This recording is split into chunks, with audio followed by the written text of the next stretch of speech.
이 사회를 관통하고 있는 사상 중에 하나가 공리주의입니다. 공리주의 많이 들어보셨죠? 이 사상은 19세기 영국을 중심으로 발달된 윤리적인 사상입니다. 우리에게는 최대 다수, 최대 행복이라는 명제로 잘 알려진 사상이죠. 즉 인간의 행위는 개인의 이익과 쾌락 추구에 있다라는 것이 공리주의의 기본 사상입니다. 그리고 이런 공리주의도 두 가지로 나뉘어 있어요. 하나는 양적 공리주의, 또 다른 하나는 질적 공리주의. 제가 이 시간 이 공리주의를 말씀드리려고 하는 것은 아니니 귀담아 듣지 않으셔도 됩니다. 근데 여기서 질적 공리주의를 주장한 인물 중 하나가 존 스튜어트 밀이라는 사람이에요. 존 스튜어트 밀이라는 사람인데 이 사람이 한 유명한 말이 하나 있습니다. 아마 다들 들어보셨을 거예요. 만족한 돼지보다 불만에 찬 인간이 낫고 만족한 바보보다 불만에 찬 소크라테스가 낫다. 많이 들어보셨죠? 우리에겐 줄여서 배부른 돼지보단 배고픈 소크라테스가 낫다라는 이러한 명제로 많이 들려진 말이기도 합니다. 여러분께서는 이러한 말에 동의하십니까? 배부른 돼지보다 배고픈 소크라테스가 낫다라는 말에 동의하십니까? 만약 여러분에게 어떤 선택을 하라고 요청을 한다면 어떤 선택을 할지 한번 생각해 보시기 바랍니다. 1번, 자유는 없지만 풍요로운 곳이 좋으십니까? 자유는 없지만 풍요로운 것이 좋으십니까? 2번, 자유는 있지만 열악한 곳이 좋으십니까? 여러분은 어떤 곳이 좋으신가요? 자유는 없지만 풍요로운 곳이 좋은가? 반대로 자유는 있지만 열악한 곳이 좋은가? 둘 중에 하나만 선택을 하라고 한다면 여러분은 어떤 선택을 하겠습니까? 물론 사람들 중에서는 순간의 쾌락과 예측 가능한 삶을 위해서 자유를 포기하는 편이 낫다. 그래서 그것을 선택하는 사람들도 종종 있습니다. 그러나 인간이라면 누구나 자유를 갈망합니다. 그렇죠? 인간이라면 누구나 자유를 갈망합니다. 자유가 없는 인간은 죽은 인간이다라는 사실을 부정할 수 없을 거예요. 우리나라 과거에 민주화 운동이 있었습니다. 민주화 운동이 왜 일어난 겁니까? 먹고 살기 잘해주는데 왜 너희들은 반항하냐? 독재가 싫다라는 거예요. 우리의 자유를 억압하기 때문에 독재가 싫다. 그래서 민주화 운동이 일어난 것 아니겠습니까? 여러분, 인간의 기본 본성은 무엇입니까? 자유를 위한 갈망에 있어요. 누구나 배부른 돼지가 되기보다는 차라리 배고픈 소크라테스로 살기를 원하는 것이 인간의 기본적인 욕구라는 것입니다. 성경에 등장하는 이스라엘 민족도 같아요. 아무리 애굽에서 풍족하게 먹고 산다 하지만 먹을 거 걱정 없고 정말 살 곳 걱정 없이 산다고 하지만 이들은 언제까지나 노예였고 자유인이 아니었다라는 거예요. 말 그대로 배부른 돼지 그 자체였습니다. 그런 이들에게 하나님께서는 예전에 하셨던 그 언약을 잊지 아니하셨고 모세를 들어 쓰셔서 비로소 이들을 자유인이자 약속의 민족으로 해방시키시고 자유를 주셨다라는 거죠. 그렇다고 하나님께서 주신 자유는 이들이 아무렇게나 자기 좋을 대로 살라는 자유가 아닙니다. 여러분, 무분별하게 마음 내키는 대로 사는 것은 사실 자유가 아닙니다. 우리는 그것을 방종이라고 불러요. 방종이라고 부릅니다. 자유와 방종의 차이가 무엇입니까? 방종은 책임이 없어요. 의무가 없습니다. 그냥 자기 좋을 대로 사는 거예요. 그러나 자유에는 분명한 책임과 의무가 따른다라는 거예요. 즉 이스라엘 백성들에게 주어진 자유에도 책임과 의무가 있는 그러한 자유였습니다. 그 책임과 의무는 무엇이었습니까? 바로 하나님의 백성이라는 정체성과 하나님의 말씀을 받은 백성으로서 그 말씀과 하나님의 구원을 전달할 의무가 이들에게는 존재했다라는 거예요. 자, 이제 우리가 읽은 이 본문은 이런 자유를 향한 여정의 첫 발을 내딛는 장이다라고 할 수 있겠습니다. 자, 한번 1절부터 다시 읽어보도록 하겠습니다. 1절부터 다시 보면은 여호와께서 모세에게 일러 이르시되 이스라엘 자손 중에서 사람이나 짐승을 막론하고 태에서 처음 난 모든 것은 다 거룩히 구별하여 내게 돌리라. 이는 내 것이니라 하시니라.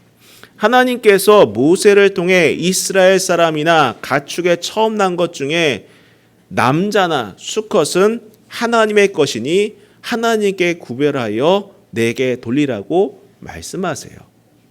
이렇게 처음 난 것을 바치라는 명령은 유월절 밤에 일어난 사건들을 상기하게 합니다. 출애굽할 때 어떤 일이 있었습니까? 바로에게 속한 모든 처음 난 것들을 죽이셨다라는 거예요. 반면 이스라엘의 처음 난 것들은 살리셨습니다. 어떻게 살리셨습니까? 어린 양의 희생으로 말미암아 그 죽음이 넘어가게 되었다라는 거예요. 그렇지 않습니까? 어린 양의 피로 양 문설주와 인방에 바르게 하시고 그것을 보시고 여호와의 사자가 넘어감으로 죽음이 넘어갔다라는 것 아니겠습니까? 즉 이들이 구원받고 생명을 얻게 된 이유는 전적으로 은혜였다라는 거예요. 어린 양의 피로 대속했기 때문이었다라는 것입니다. 그러므로 이스라엘 자손 중에서 사람이나 짐승을 막론하고 처음 난 것을 구별하라고 하신 것은 이 처음 난 것을 보면서 하나님의 구원하심과 대속의 은혜를 기억하라는 그러한 명령이었던 거예요. 이처럼 여러분, 구원은 대속의 은혜를 아는 것에서부터 시작되는 것입니다. 아무리 값없이 주어졌다 하지만 이 값없이 주어진 것에는 누군가의 대가 지불이 전제되었다라는 것을 우리는 명심해야 합니다. 나는 아무 값을 지불하지 않았지만은 어린 양의 희생, 즉 대속의 은혜로 말미암아 생명을 얻었고 구원을 얻게 되었다라는 그 점을 우리는 꼭 기억해야만 하는 것입니다. 그리고 이러한 명령은 이제 그들의 주인은 더 이상 바로가 아니라 하나님이심을 인정하는 의식이기도 하였다라는 거예요. 우리는 흔히 이렇게 말합니다. 핏값으로 하나님이 우리를 사셨다. 그래요. 예수 그리스도의 희생과 그 핏값으로 하나님은 세상에 속하고 죄에 속한 우리를 하나님께 속한 자로서 사신 거예요. 이게 구원의 기본 원리임을 잊지 마시기를 바랍니다. 자, 계속해서 3절부터 보겠습니다. 모세가 백성에게 이르되 너희는 애굽 곧 종되었던 집에서 나온 그날을 기념하여 유교병을 먹지 말라. 여호와께서 그 손의 권능으로 너희를 그곳에서 인도해 내셨음이니라. 아비벌 이날에 너희가 나왔으니 여호와께서 너를 인도하여 가나안 사람과 헷 사람과 아모리 사람과 히윗 사람과 여붓 사람의 땅 곧 내게 주시려고 내 조상들에게 맹세하신 바 젖과 꿀이 흐르는 땅에 이르게 하시거든. 너는 이 달에 이 예식을 지켜 이래 동안 무교병을 먹고 일곱째 날에는 여호와께 절기를 지키라. 계속해서 유교절과 무교절을 지키라는 명령을 반복하세요. 왜 그렇겠습니까? 잊지 말라는 거예요. 잊지 말라는 겁니다. 한 번 드렸으면 됐지 않습니까? 왜 우리는 계속 이것을 기억해야 됩니까? 그만큼 중요하고 그만큼 잊지 말아야 하기 때문에 재차 강조하는 거예요. 너희들이 출애굽하는 것, 너희가 자유를 얻은 것은 거저 얻은 은혜가 아니고 여기에는 분명한 목적과 의무가 있는 것이다. 이것을 기억해야만 한다라는 목적이 이 안에 담겨져 있는 것입니다.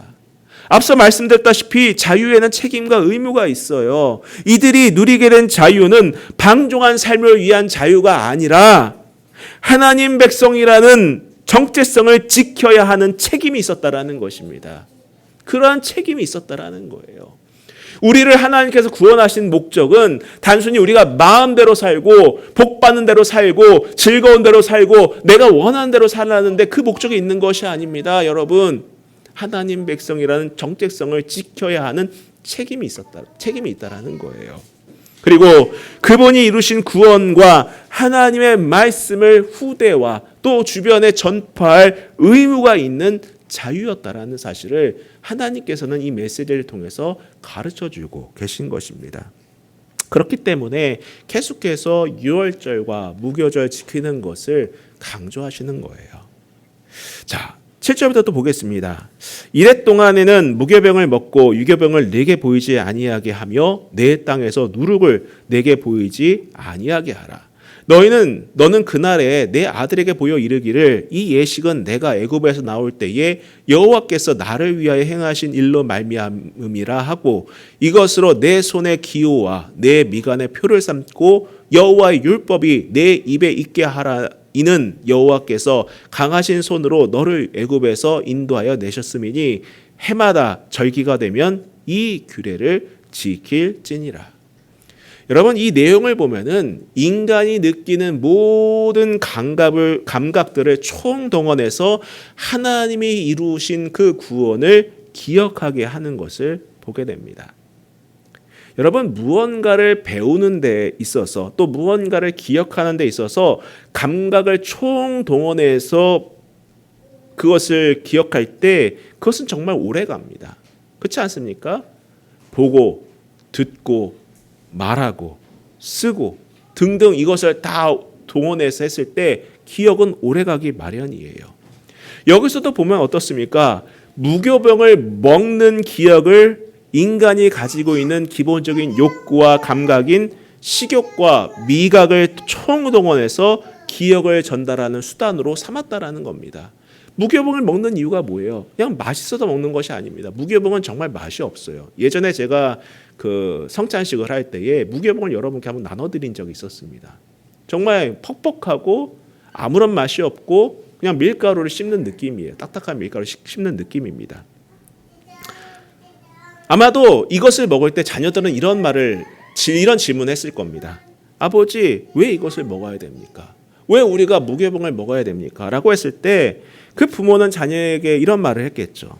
자신의 가족이 살았던 역사적인 시대가 언제든 간에 여호와의 구속이 바로 자신들을 위해 일어나는 것임을 분명히 가르쳐 주었다라는 것입니다. 바로 여기에 목적이 있었다라는 거예요.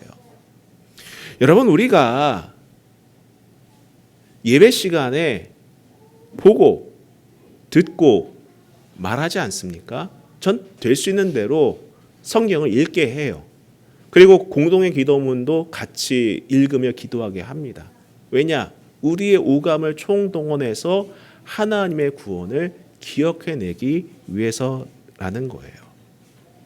예전에 제가 30년도 더 된 이야기인데 제 청년부 때 일입니다. 한번 얘기한 적이 있는데 청년부 때에 청년부 모임을 했어요.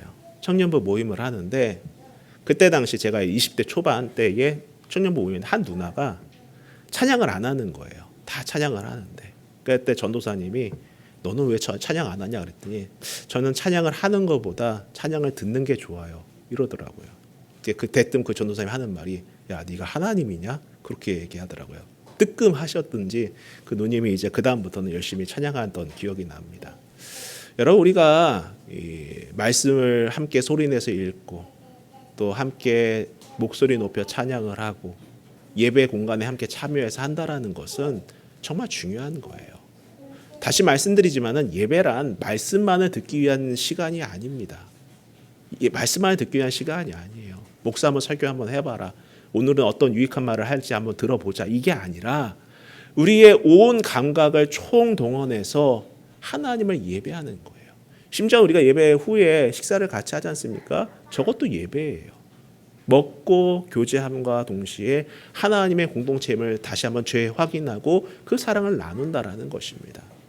여러분, 그래서 그게 중요한 거예요. 요즘은 개개인의 선택의 시대라고 하여서 개인주의가 강하다 하지만은 우리는 되도록이면 함께 모여 예배해야 되고 예배하는 가운데 함께 입을 벌려 찬송을 해야 되고 눈을 들어 하나님을 바라봐야 되고 함께 서로를 볼 수 있어야 되는 것입니다. 그것이 예배의 가장 큰 목적이자 이유라는 거예요.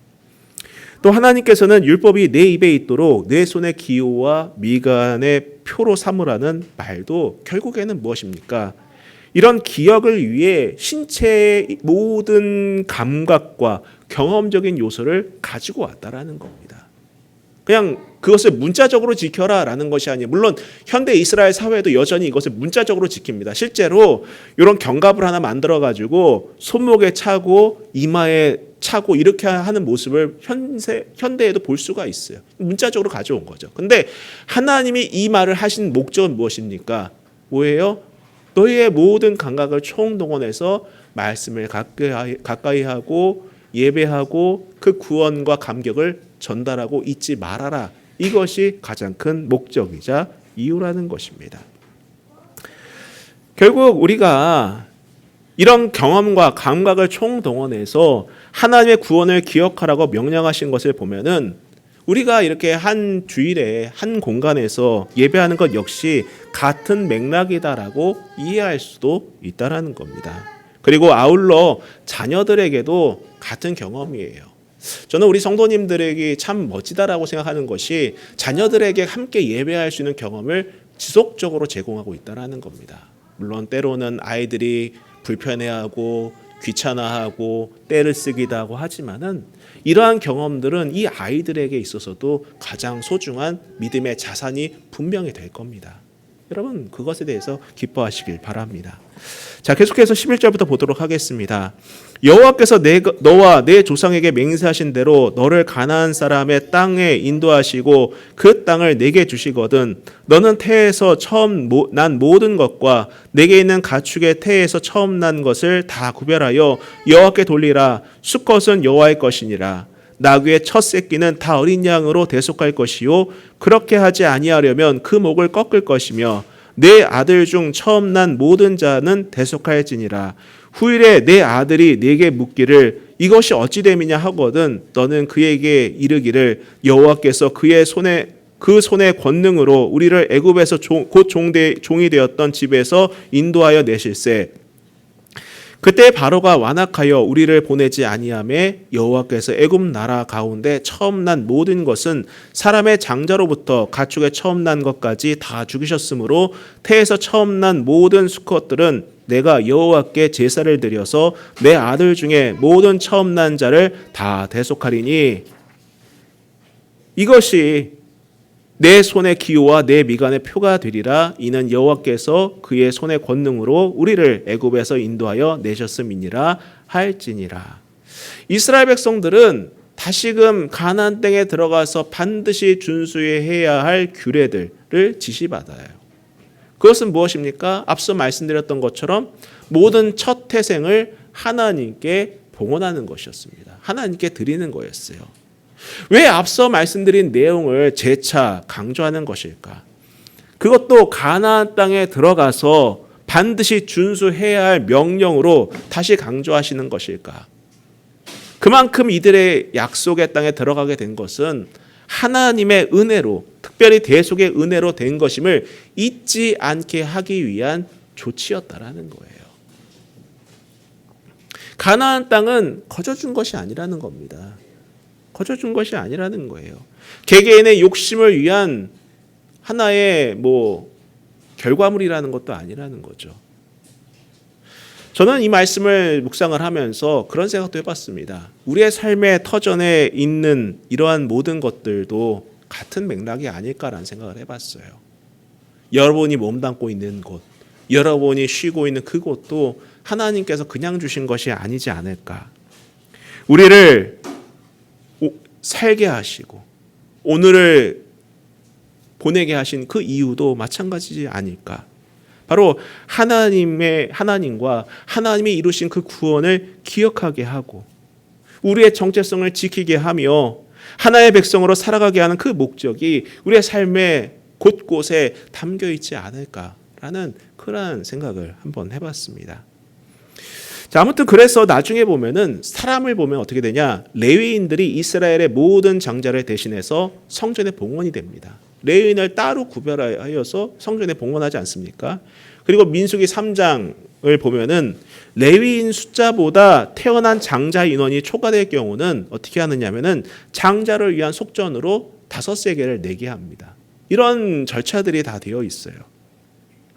이러면서 다시 한번 후대에게 유월절과 무교절의 기원과 역사적인 의의를 잘 가르칠 것을 명령한 것입니다. 여러분, 이것은 정말 중요한 거예요. 우리에게는 하나님 백성의 정체성을 가르칠 의무가 있고 그 구원을 가르칠 의무가 있다라는 거예요. 참 안타까운 것은 여러분, 사실 오늘날 교회라는 것이 참 정치적인 수단이나 인간의 개개인의 욕망을 분출하는 하나의 통로가 되었다라는 것이 좀 안타까운 그런 생각이 듭니다. 얼마 전에 옆나라 이야기인데, 좀 번외 얘기긴 하지만 옆나라 이야기인데, 새로운 총리가 됐다라고 이제 기사가 화가 되지 않았습니까? 며칠 전이죠. 이시바 시게루라는 사람이 총리가 되었습니다. 우린 별로 관심이 없어요. 일본 좋은 감정도 아닌데 그 나라 일이 뭐가 중요하겠느냐라고 하는데, 참 저는 그 사람의 일대를 보면서 참 눈에 들어오는 게 몇 가지가 있었습니다. 이 사람이 좀 특징적인 게 있어요. 하나는 지금까지 신사참배를 한 번도 안 했대요. 신사참배를 한 번도 안 했고, 두 번째로는 한국이 납득할 때까지 위안부 사죄를 해야 된다라는 말을 했던 사람으로 유명합니다. 좀 특이하지 않습니까? 일본 자민당 사람 중에서 이런 말을 한 사람이 없는데 어떻게 저런 말을 할 수 있을까? 왜 지금까지 자신의 정치적으로 불리한데도 불구하고 신사참배를 계속 거부하고 그런 삶을 살았을까? 정말 궁금했었어요. 근데 얼마 전에 기사를 보다가 놀라운 소식을 하나 접했습니다. 여러분, 참고로 일본의 기독교 인구는 0.5%예요. 상당히 작습니다. 0.5%예요. 그 0.5%라는 수치가 주는 의미가 뭐냐면은 그 일본의 기독교인들은 상당히 독실하다고 합니다. 우리나라 사람들 비할 바가 안 돼요. 근데 이 이시바 시게루라는 사람이 4대째 기독교인인데 그의 중저부가 목사님이셨대요. 그리고 4대째 기독교 신앙을 이어오고 있다라고 얘기를 합니다. 그래서 사람들이 추측하기로는 저 사람이 독실한 기독교 신자이기 때문에 신사참배를 거부하고 있고 이러한 양심적인 말을 하고 있는 것이 아닐까라는 추측을 합니다. 물론 저도 그러기를 원해요. 우리가 주중에 11개하를 묵상했던 것처럼 요시아라든지 아마샤처럼 처음은 잘했다가 나중에 흐지부지 되는 것이 아니라 정말 끝까지 잘했으면 좋겠는데, 이웃나라 총리긴 하지만은요. 아무튼 참 우리나라 정치인들처럼 선거 때나 자신이 당선되기 위해서 교회를 찾는 것과는 좀 다른 어떤 소신과 그런 모습이 있지 않았을까 생각을 해봤습니다. 제가 이 말을 드리는 이유는 여러분, 우리의 삶에도 이러한 정체성에 대한 분명한 확고한 신념이 있어야 된다는 거예요. 믿음의 신념이 있어야 된다는 것입니다. 하나님을 이용하려고만 하는 것이 아니라, 내 이익을 위해서 하나님을 조정하려고 하는 것이 아니라, 여러분, 우리가 분명한 정체성을 갖고 우리가 살고 있는 삶의 터전에서 하나의 백성으로 살아낼 수 있어야 한다는 것을 말씀드리기 위함이라는 거예요.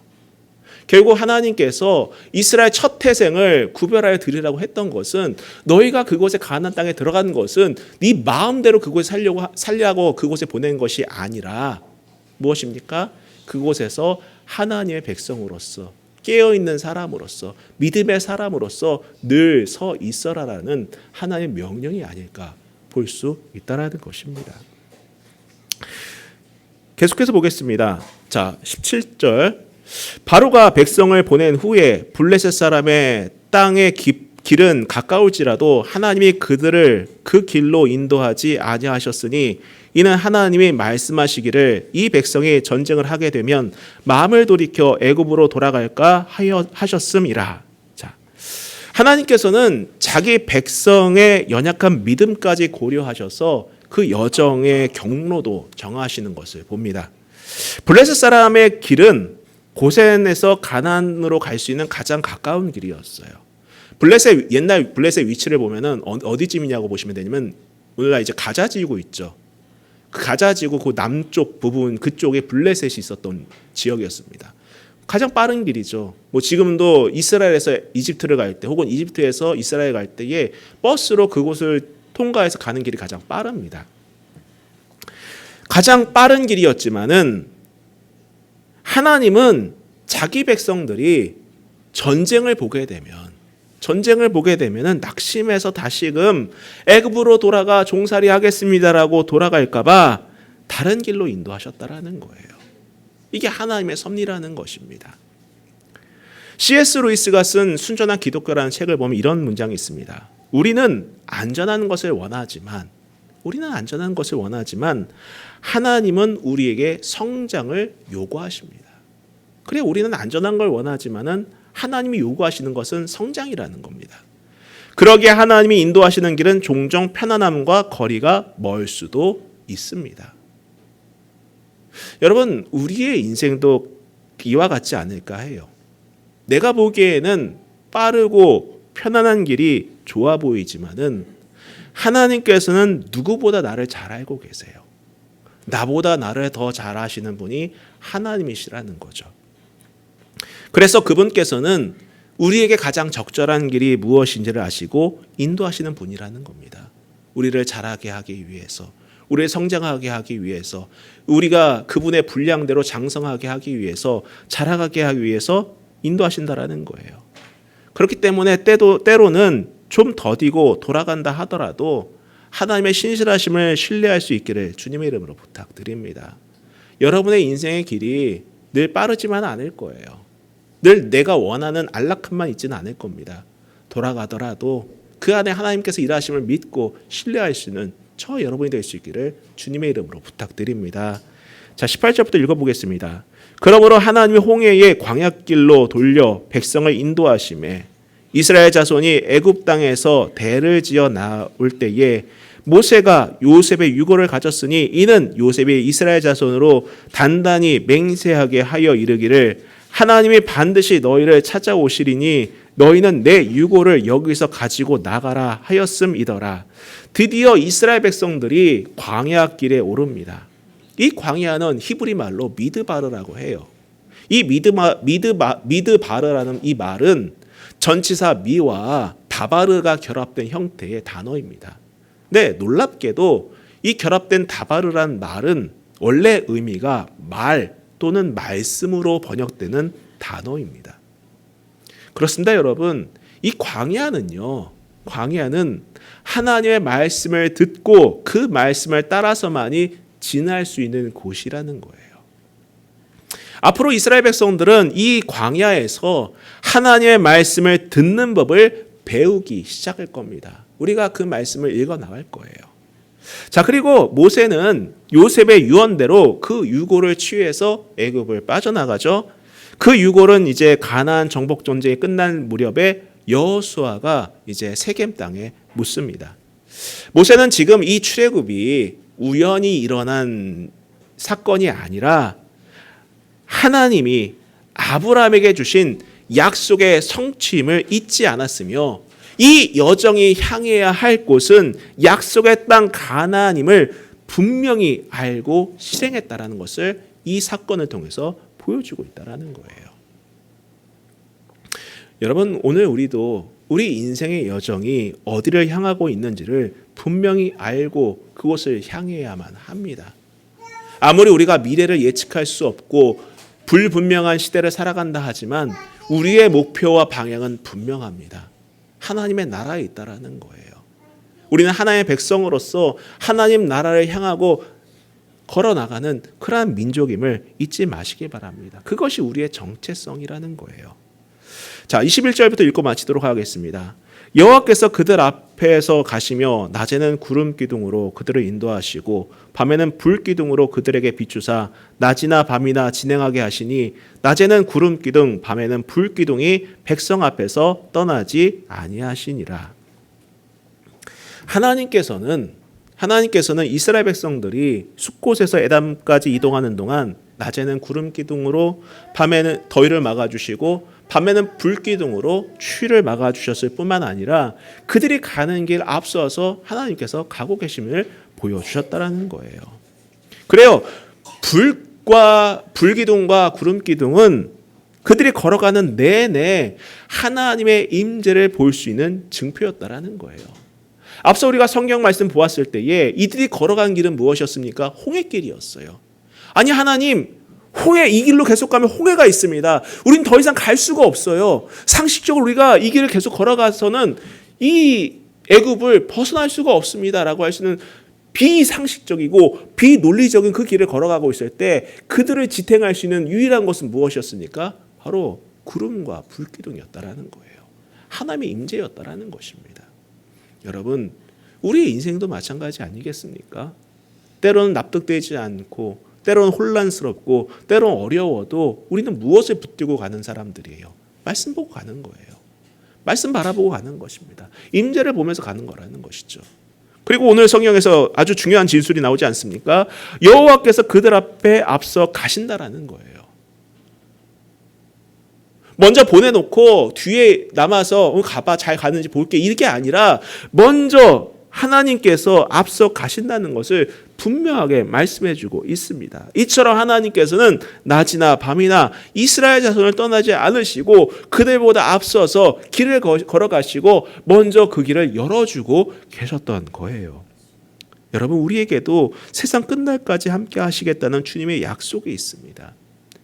이를 성경과 성령으로 늘 입증하고 계세요. 그렇기 때문에 우리가 따라가야 될 대상은 무엇입니까? 하나님밖에 없다라는 거예요. 우리 주변 너무 시끄럽습니다. 사람은 여기가 맞다, 저기가 맞다. 여기에 투자하면 돈을 벌 수 있다. 저기에 투자하면 돈을 벌 수 있다. 이 길을 선택하면 잘 살 수 있다. 이런저런 얘기가 너무나도 난잡하죠. 그러나 여러분, 그런 소음에 여러분 귀 기울이지 마세요. 우리가 바라볼 분은 오직 하나님 한 분입니다. 우리가 귀 기울여 들어야 할 분은 오직 말씀밖에 없다라는 것을 잊지 마시길 바랍니다. 정리하겠습니다. 광야는 죽음의 땅입니다. 죽음의 땅이에요. 그곳에서 살 길은 오로지 생명의 하나님을 의지하는 것 외에는 다른 것이 없습니다. 이제 주인은 바로가 아니라 하나님이며 그분이 원하시는 삶의 방식을 취하는 것만이 진정으로 그 광야에서 살 길임을 우리는 이제 알아가게 될 것입니다. 하나님의 임재가 광야를 낙원되게 하고 위험한 땅을 안전한 하나님의 나라가 되게 할 것이라는 것을 여러분 우리는 보게 될 것입니다. 한 주간도 여러분 주님과 동행할 수 있기를 축복합니다. 무엇보다 그분께서 보내신 여러분의 그 삶의 터전에서 하나님의 백성으로서의 정체성을 잃어버리지 마시고 그 안에서 주님의 백성다운 삶을 살아낼 수 있기를 주님의 이름으로 부탁드립니다. 그리고 앞서가신 하나님을 신뢰하고 조금 더디더라도 조금 돌아가는 것처럼 느껴지더라도 완전하신 하나님을 신뢰하고 그 말씀이 깊어지는 저와 여러분 모두가 될 수 있기를 주님의 이름으로 축원합니다. 기도하겠습니다.